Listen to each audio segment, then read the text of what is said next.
the mind to rove and scan in a much more expansive domain of information than is normally the case.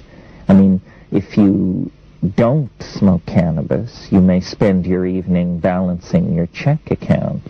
If you do smoke cannabis, you may spend your evening contemplating the causes of the Greek Renaissance. It's a perceptual enhancer. It's like a child seeing something for the first time. There's a little bit of that excitement about the visual world. It enhances the appreciation of music and the graphic arts.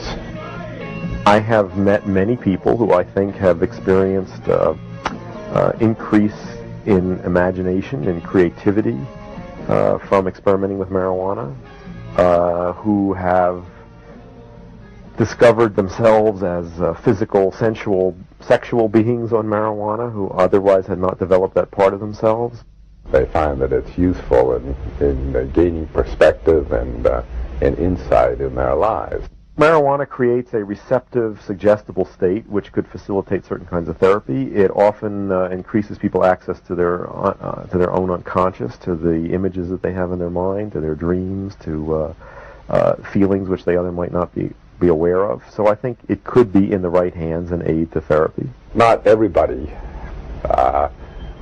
is capable of using cannabis in this way, but it can be used in this way by people who make an effort to learn to use it in this way.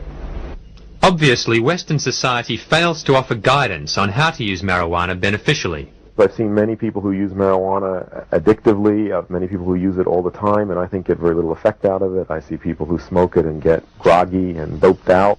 The real problem is that people do too much.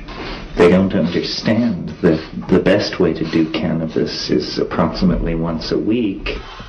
The desire to have altered states of consciousness is basically healthy and normal. It can have bad expressions, and I think in our culture where there's no recognition of that desire and we don't teach young people how to satisfy it in healthy ways, it's obvious that we're going to see a lot of negative expressions of it. More money has been spent trying to find something wrong with cannabis than any other vegetable material in human history.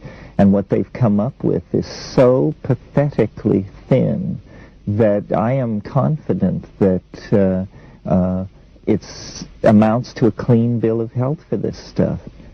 US government health authorities estimate that there are about 350,000 deaths per year caused by tobacco, and around 125,000 from alcohol. This does not include alcohol's involvement in 50% of all road fatalities and 65% of all murders. There are 14 to 27,000 deaths from legal medicines, and over 1,000 of these have been recorded as overdoses of aspirin. There are around 5,000 deaths from illegal drugs, while ailments related to caffeine kill up to 10,000 people per year. But there have been no deaths attributed to marijuana. Cannabis is not a health problem. The problem is that it promotes social values and attitudes which are unwelcome in capitalist market-based society. It's just that simple.